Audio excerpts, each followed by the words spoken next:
দক্ষিণী সিনেমা ইন্ডাস্ট্রির জনপ্রিয় অভিনেতা আল্লু অর্জুন গ্রেপ্তারের পর থেকেই আলোচনা শুরু।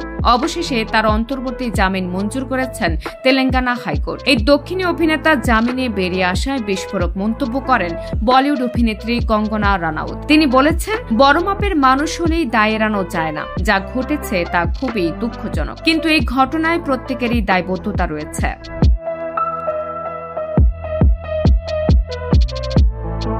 আনন্দবাজার প্রতিবেদন সূত্রে জানা গেছে, বাড়ির শয়নকক্ষ থেকে গ্রেপ্তার করা হয়েছিল আল্লু অর্জুনকে। হায়দ্রাবাদের সন্ধ্যা প্রেক্ষাগৃহে পুষ্পা 2 দ্য রুলের প্রিমিয়ারের উপচে পড়েছিল মানুষের ঢল। পদপিষ্ট হয়ে মৃত্যু হয় এক নারীর। এই ঘটনায় অভিযোগ দায়ের হয় এই অভিনেতার বিরুদ্ধে।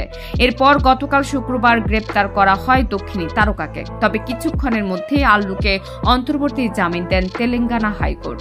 এবার সেই ঘটনায় অভিনেতাকে জামিন দেওয়ায় এক হাত নিলেন কঙ্গনা রানাউত। কঙ্গনা বলেন, বিষয়টি খুবই দুঃখজনক। আমি নিজে আল্লু অর্জুনজির বড় সমর্থক, কিন্তু এটিও বলবো কিছু ক্ষেত্রে আপনার দৃষ্টান্ত তৈরি করা উচিত। তিনি জামিন পেয়েছেন ঠিকই, কিন্তু উচ্চ স্তরের মানুষ বলেই কোনো ফল ভোগ করতে হবে না, এমন যেন না হয়। মানুষের জীবনের দাম দেওয়া যায় না।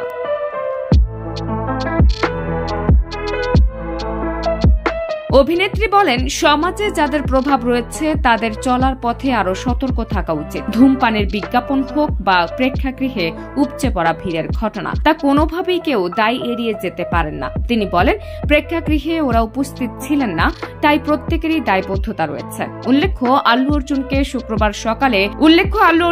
শুক্রবার সকালে তার বাড়ি থেকে গ্রেপ্তার করে হায়দ্রাবাদ পুলিশ। আল্লু সহ মোট 7 জনের বিরুদ্ধে FIR করা হয়েছিল। শুক্রবার অভিনেতার পাশাপাশি আরো 2 জনকে গ্রেপ্তার করে পুলিশ। তাদের মধ্যে রয়েছে সন্ধ্যা সিনেমা হলের কর্ণধারক। বাকি অভিযুক্তদেরও অন্তর্বর্তী জামিন দিয়েছেন হাইকোর্ট।